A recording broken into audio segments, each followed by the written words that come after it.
Boa tarde, turma. Tudo bem com vocês? Hoje em arte vamos estudar sobre alguns instrumentos musicais utilizados pelos povos indígenas brasileiros. Abra o livro de vocês na página 37 e acompanhem comigo. Os instrumentos musicais dos povos indígenas brasileiros eram e são flautas e outros instrumentos de sopro, instrumentos de percussão e instrumentos de corda.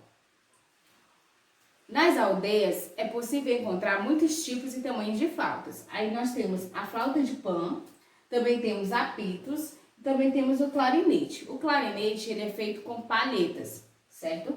Apitos eles utilizavam a madeira para fabricar os apitos e a flauta de pan. Observe agora alguns instrumentos de sopro utilizados pelos povos indígenas brasileiros. A flauta de pan é um dos instrumentos de sopro mais antigos espalhados por todos os continentes. É feito com tubos de diferentes tamanhos colocados lado a lado. É encontrada também em diversas tribos brasileiras e pode ter até 25 tubos e é normalmente feita com bambu. O clarinete é feito de bambu, tocado tradicionalmente pelos homens da aldeia. Os apitos são objetos pequenos feitos de material perecível ou durável, como folhas de palmeira, bambu, madeira, frutos, chifre e ossos de animais.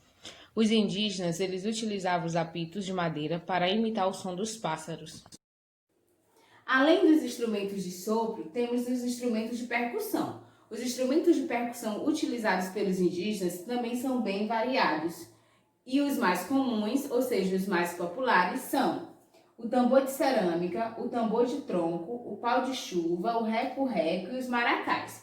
Os maracás são os principais instrumentos de percussão dos indígenas. Eles são feitos com cabaças, cocos, cerâmicas e até ovos de ema. Nos maracás, é importante ressaltar que os maracás eles eram utilizados principalmente pelos pajés ou chefes da aldeia, certo? E dentro das cabaças, dos cocos ou da cerâmica e dos ovos de ema, eles utilizavam sementes variadas, ou seja, diversas sementes, para que ao fazer o movimento de balanço, faça aquela zoadinha que vocês já conhecem, aquele barulho que vocês já conhecem. Observe agora alguns instrumentos de percussão. O instrumento de percussão importante utilizado pelos índios brasileiros é o tambor.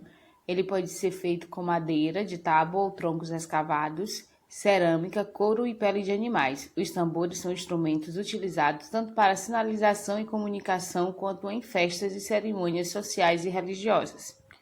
Temos também o reco-reco e os maracás, que são também instrumentos de percussão muito importantes para os povos indígenas.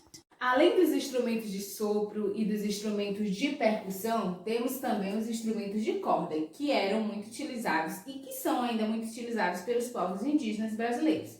Os instrumentos de corda, eles são utilizados para fazer as canções dos povos indígenas. E os mais populares são a rabeca guarani e o arco de boca. Por que instrumento de corda? Porque eles utilizavam a corda, certo? Uma corda para fazer esses instrumentos. Observe agora alguns instrumentos de corda. Como instrumento de corda, nós temos o rabeca e também temos o arco de boca, que são alguns dos instrumentos utilizados pelos povos indígenas brasileiros. Aprendemos nessa aula alguns instrumentos utilizados pelos povos indígenas brasileiros. Agora é sua vez de botar em prática o que aprendeu. Responda a atividade da página 39 do livro de arte, certo? Espero que vocês tenham gostado da aula e até a próxima.